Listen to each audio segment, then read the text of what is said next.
Hi guys, and welcome back to my channel. I'm Alina Ghost, and if you're new here, I have a baby boy who's 9 months old called Aiden. This video is all around eco-friendly ideas with a baby. If you like the video that I create, please do give me a thumbs up. It really means the world to me, and make sure that other people can find this video as well. Also, leave me a comment below to let me know what kind of changes you're doing in your life in order to live more sustainably. If you are new here, I'd love for you to consider subscribing.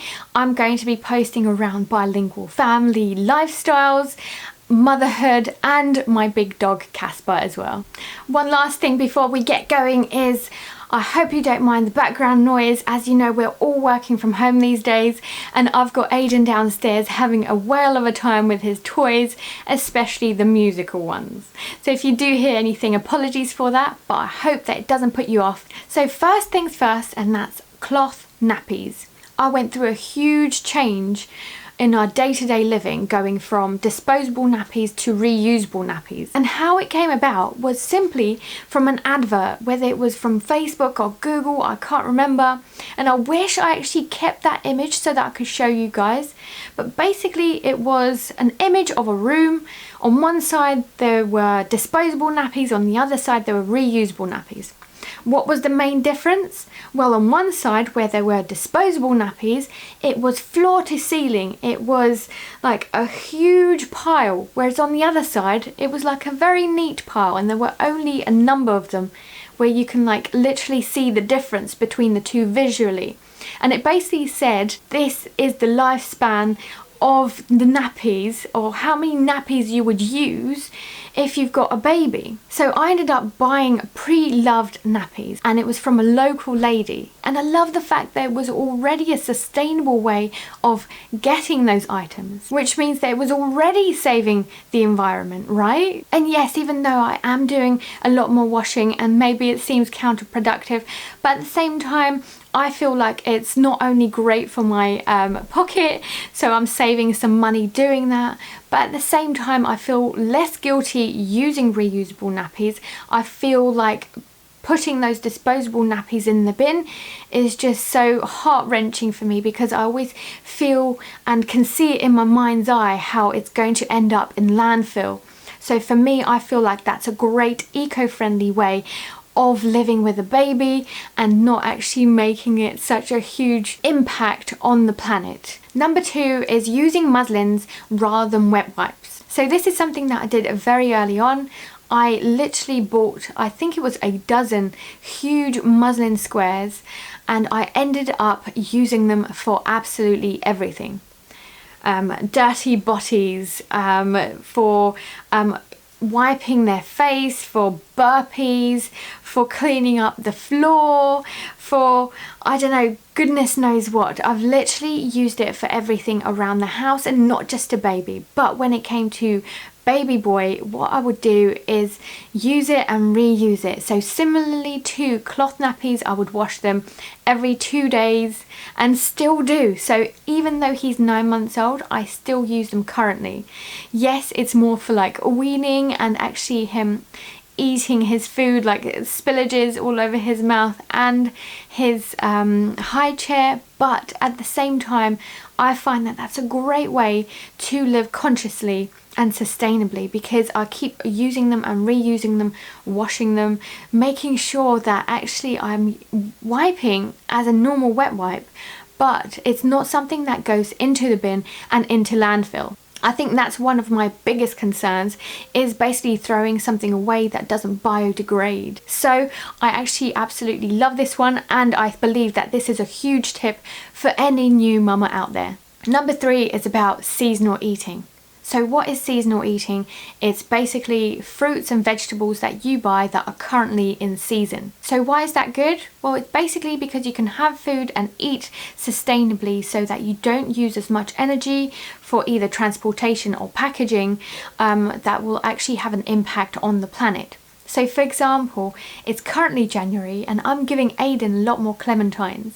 He's not only enjoying those tastes because they taste so much better when they're in season anyway, but that's just my opinion. But also, we're also living sustainably and an eco-friendly way because we are getting items that are from local farms. And when they are in season, usually it's from local farms. It means less transportation to get to you.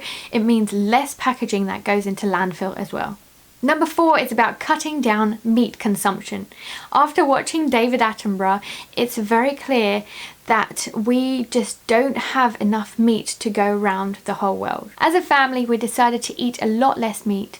So at least once or twice a week we'll have a vegetarian meal, but we're also swapping out those meat options for fish, for example. And although we do that as a family, it also means that Aiden gets less meat. And to me, I think that's a great sustainable way of living, because especially as he grows up, it won't be anything new to him. It will be a second nature to him to look for those vegetarian options, from like spaghetti bolognese being vegetarian to, let's say, pizzas that have no pepperoni on it. I was actually watching an eco-friendly YouTuber who was saying about beef being the worst meat that you can buy, and it's not only because there's not enough to go around and that, but it's because of the methane that goes into like the atmosphere that they produce. It's like the factories that always create those fumes. So I don't know the specifics, but I know that it's the right way forward, that if we want to live sustainably and we want to look after our planet,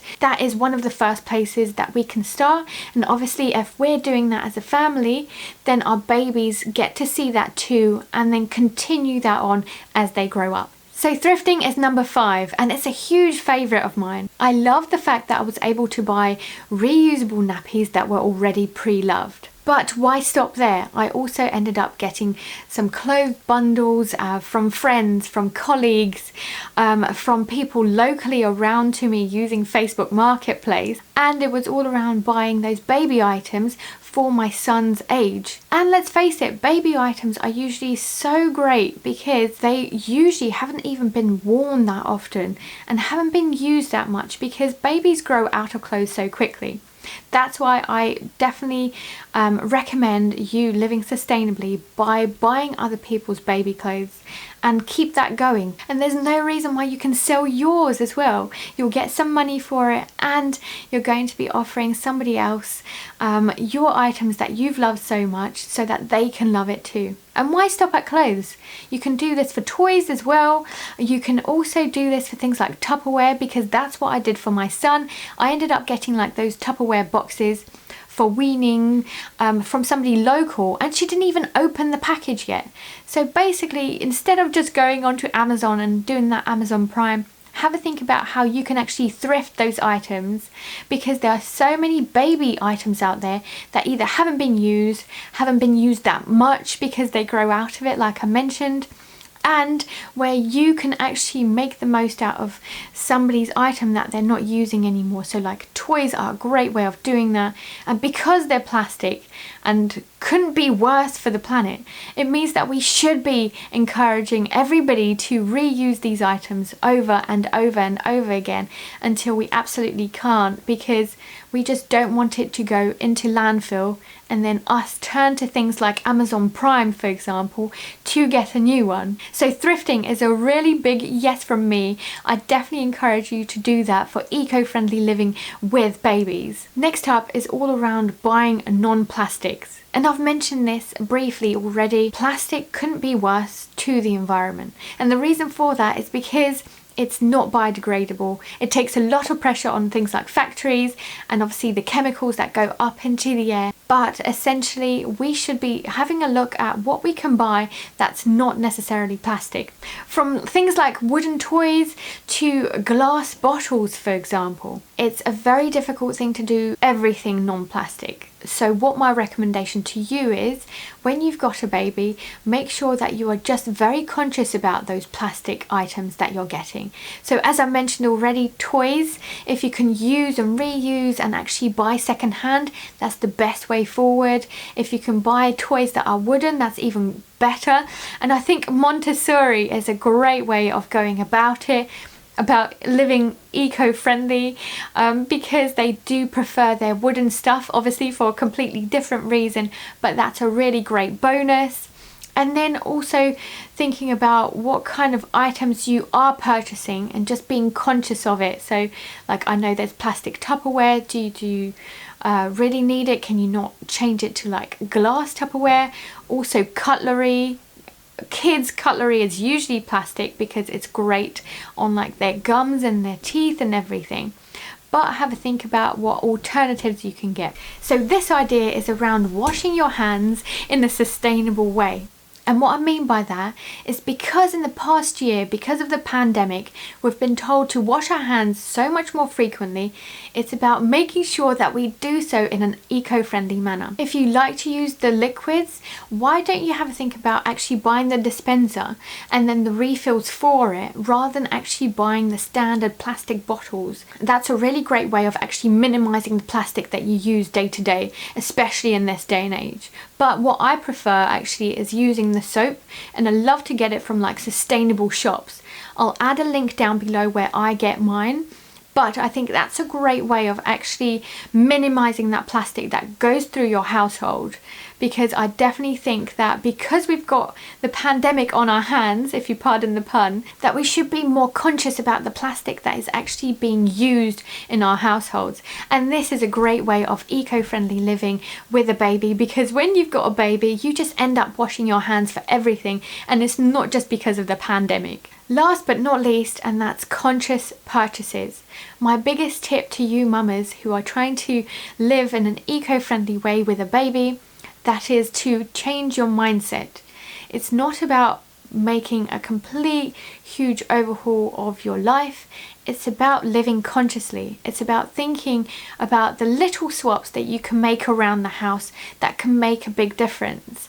No matter how small, even changing those wet wipes to a muslin, for example, can make a huge difference to the bin and rubbish that you actually put out week on week. I'm just trying to help you change your mindset so that you're always conscious about what you're throwing away, about what you're putting in the bin, and what you are purchasing. So before you turn to online shopping, please have a think about A, can you actually buy this secondhand? B, am I able to buy it in a different material so that it's more sustainable and more eco-friendly? And C, am I able to actually fix something that I already have? An example of this would be actually using like kitchen utensils as toys, for example. So rather than buying a completely different toy, have a think about what your baby can play with now. So give them some utensils to play with, or pots and pans, for example. They're Tupperware because they make a lot of noise, because they're fun to grab and to chew. They absolutely love it regardless. So that's what I mean about living consciously. It's just about being conscious about what you buy when you might not necessarily need it. Thank you so much for watching this video, and I hope that this was an inspiration to you to make those little swaps around the house for eco-friendly living with a baby. If you haven't already, please do subscribe to my channel, hit that bell button so that you get notified about the videos that I post. Don't forget, I'm doing plenty of things on motherhood, on bilingual family living, and I've got some fun dog videos coming up as well.